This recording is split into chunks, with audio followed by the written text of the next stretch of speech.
If I hear someone say audiobooks don't count one more time, I'm gonna lose it.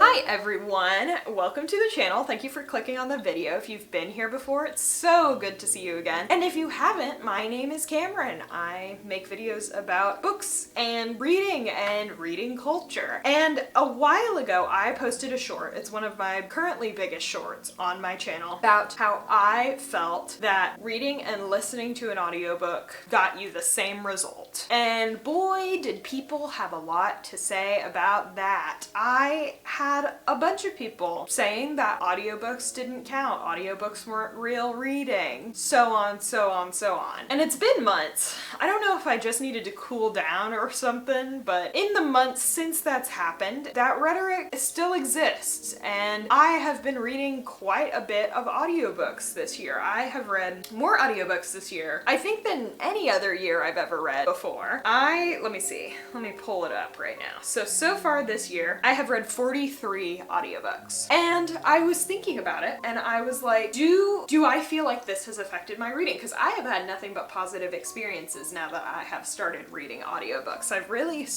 been enjoying them. But every time I finish an audiobook, I get that little voice in my head that's like, oh, a lot of people think audiobooks don't count. Which I should say I vehemently disagree with, and we will go into it in this video. But I did want to record a video about my personal thoughts and a little bit of research that people have done surrounding the topic of audiobooks versus physical books, and a little bit of discussion on ebooks too. So come join me while I tell you about some research that they've done. So let's start off with the idea that both visually reading and listening to your books have benefits. We should not approach this situation as like, oh, nothing good comes out of audiobooks, or nothing good comes out of reading physical books, because at the end of the day, that's not true. There's gonna be research to disprove you on that front. Like, a lot of people agree that reading more really helps you. No matter how you decide to take it in, both mediums are going to help you with comprehension. And at the end of the day, if you're reading fiction, you're gonna get a good story out of it. And if you're reading nonfiction, you're probably gonna learn something new from it, no matter how you decide to take it in, which is very, very cool. So let's talk visually reading. Let's talk about some things that research has shown that visually reading does for you. And I got receipts, guys. I got sources. They're all linked in the bio down below. So if I reference something, you are welcome to go check out where I found that information. So a Berkeley professor by the name of Anne E. Cunningham did research with a University of Toronto professor, Keith E. Stanovich, in a paper called What Reading Does for the Mind. And in that paper, they discuss how reading can bring more to your comprehension, to your vocabulary, to your language fluency, and to your spelling. And there's been lots of research about that. I mean, there's a common rule for writers that you should read more to learn how you want to write and gain more writing skills. So let's move on to the fiction side of things, okay? You might notice when I say some of these things, you might be like, oh, my audiobooks also do that for me. Correct. That first bullet point was not so much, but this one, for instance, researchers Emmanuel Castano and David Comer-Kidd have actually argued that reading fiction increases a person's empathy. Because obviously, when you're reading fiction, you're putting yourself in the shoes of someone who is different from you, someone who is going through a conflict or a struggle, and you get to see, oh, here's how this person thinks. Even if it's in a fictionalized world, you're going, oh man, I really feel bad for my favorite character because of this. Now we can talk more about like the actual kind of neurological effects of reading. And in a study conducted by neuroscientist Gregory Burns, participants got to read this novel, and the next day they would come in for an MRI scan, and he wanted to see kind of what reading exactly did to their brains. And they actually found that there was heightened connectivity in their brains linked to the receptivity of the language that was being used, which it was very cool. If you want to check out that article, they got pictures of their brains and stuff like that. It's very, very cool. Reading also is well known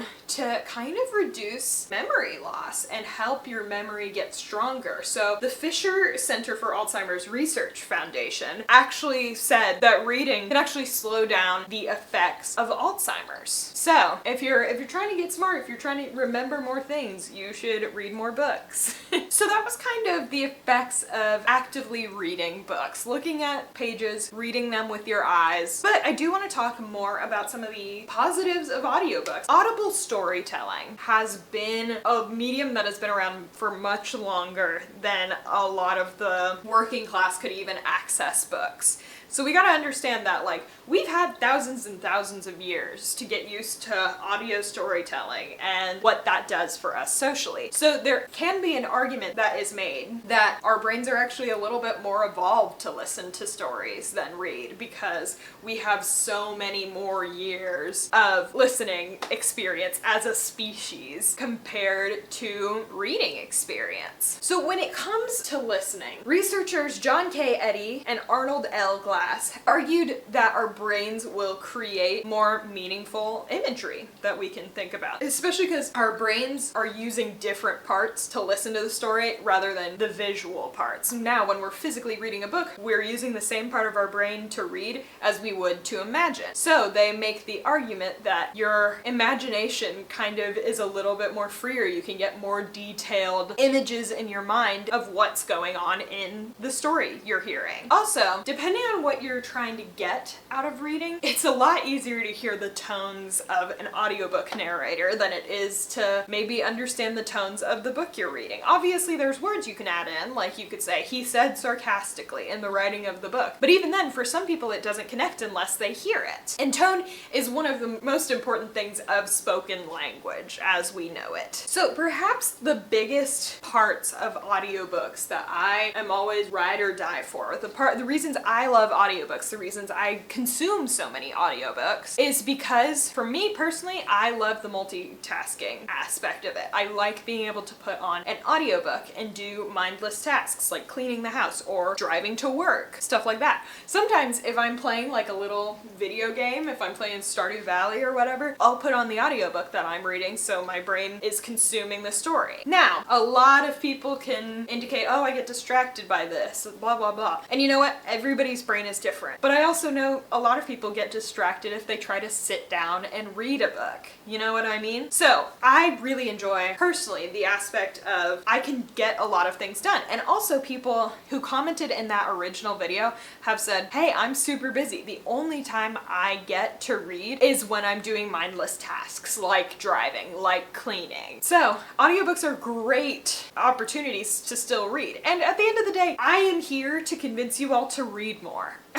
That it's one of the greatest things that we have. It activates so many parts of our brains. And no matter how you choose to read, it's a good way to read. We'll get back in that because I know some of you might be going, audiobooks don't count, but we'll get back into that. The other big seller of audiobooks for me personally is it's such an excellent tool of accessibility. Whether you have a learning disability or something like dyslexia that makes reading very, very difficult for yourself. If you are visually impaired and cannot read, if you are learning another language, there's actually evidence that hearing the language helps you learn it a lot better. So there's a lot of really, really excellent parts to the audio aspect of the audiobook. And there are also some people who choose when their kids are learning how to read to play the audiobook while the kids are reading so they can get more accurate pronunciation. I love that I'm going so ride or die for audiobooks. But I am not willfully ignorant enough to say there are not differences between the two, because there absolutely are. And for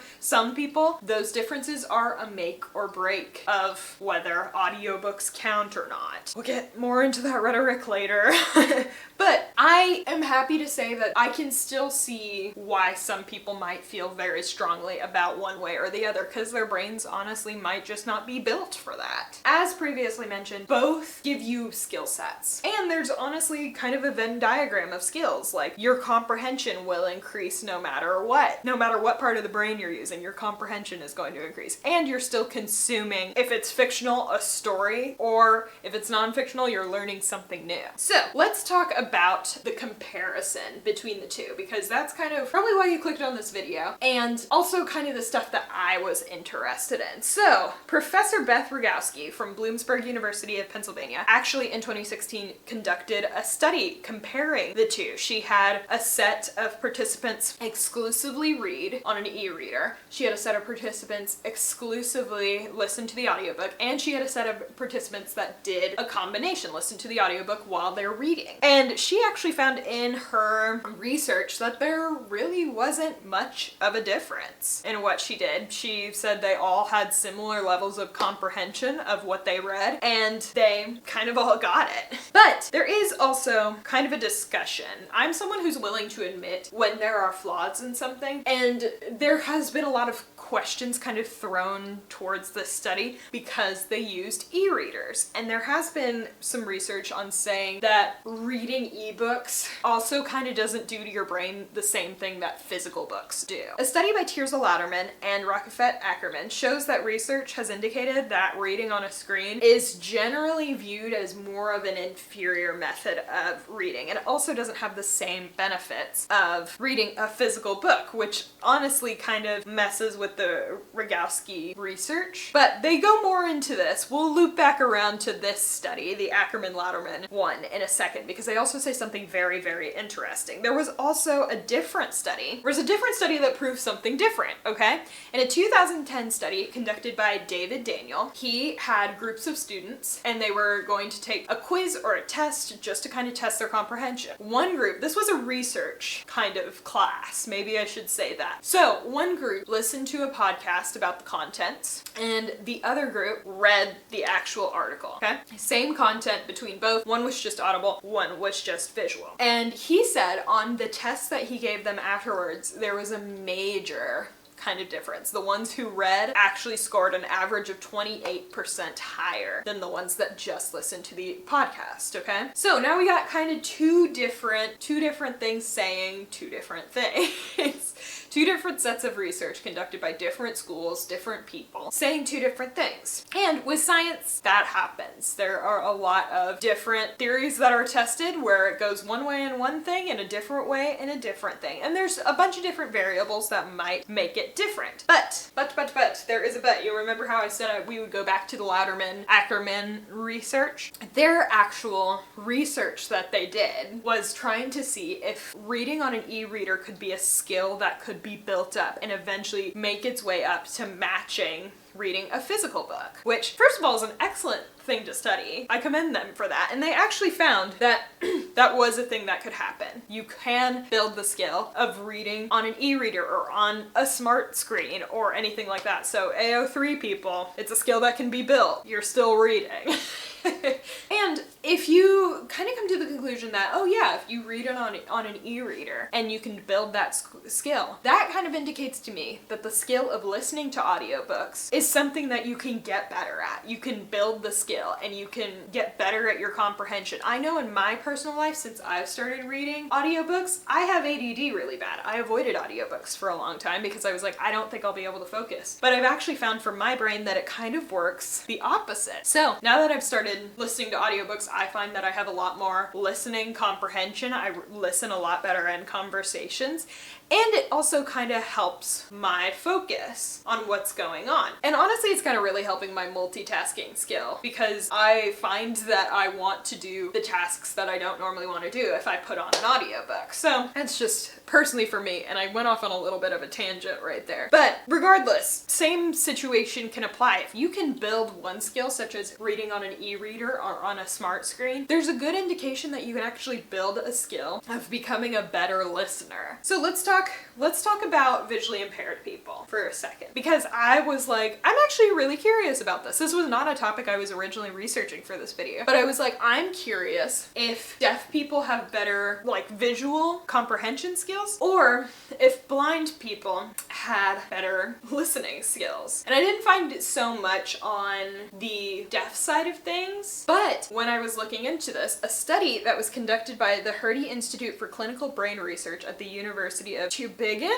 I don't know how you pronounce it, so here it is up on the screen. They actually found that blind individuals have a significantly higher amount of auditory comprehension than seeing individuals because their brain is compensating for the lack of one sense. So a lot of times when you are visually impaired, specifically when you are blind, your audio comprehension gets much better. They specifically said that the fastest that most seeing people can like comprehend is they can get like max 10 words a second, and they actually indicated that blind people could get up to 25 words a second. That is insane! That is insane, first of all.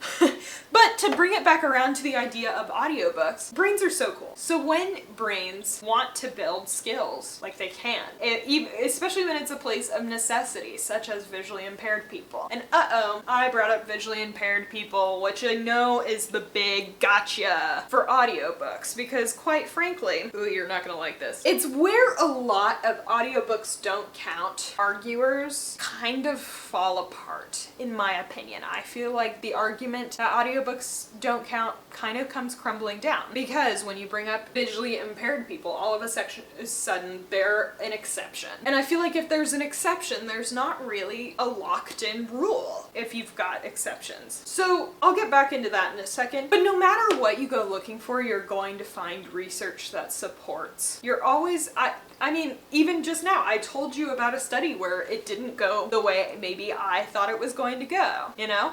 And maybe there is a difference between audiobooks don't count and audiobooks do count, you know what I mean? Because at the end of the day, that's kind of how science works. We want to test theories, we want to learn more about what our brains are doing and stuff like that, and you're going to have different variables and things are going to look different, and that is okay. Like I mentioned in my own life, I found that audiobooks Like I mentioned in my own life, I found that audiobooks have actually helped some of the skills I had. I feel as though I have better listening comprehension and all sorts of things like that. But I was trying to come up with a good comparison of how I felt about the topic. And are they different? Yes. Do they bring different benefits? Yes. Can everybody do both? No. A comparison that I kind of came up with that made sense in my mind. If it doesn't make sense to you, please comment and I'll try and clarify a little bit more. But if you decide to go for a walk in the park on a specific path, and as you're walking, you see someone ride by on a bike going the exact same path as you. You look at those and go, are they different? Absolutely. The bike rider's probably gonna go much faster than you, and also you exercise different parts when you're riding a bike versus walking. But did you get the same end goal of getting some exercise and getting to go around your local park and see everything? Yeah, you did. You did get the same end result. To be very frank with you, this is not to pick on anyone, this is not to accuse anyone of anything, but it is something that is built into our society, and it does take a lot of reflection to recognize and try to change, which is okay. We as humans should be constantly changing. But in my mind, if you look at an accessibility tool such as audiobooks and you go, but that doesn't count. That is a form of ableism. And quite frankly, on my channel, I don't have any interest in endorsing that. And I say that to you to bring awareness of that whole situation to you. Once again, not to call on names. But the thing I really have a bother with, other than that, is why are you policing how other people are reading? It's quite frankly not your business, and if one person has preferences different than yours, then you don't need to look at them and go, this doesn't count. Going back to my metaphor, if you are a walker and you see somebody riding by on a bike and you go, you didn't get any exercise today, that doesn't make sense.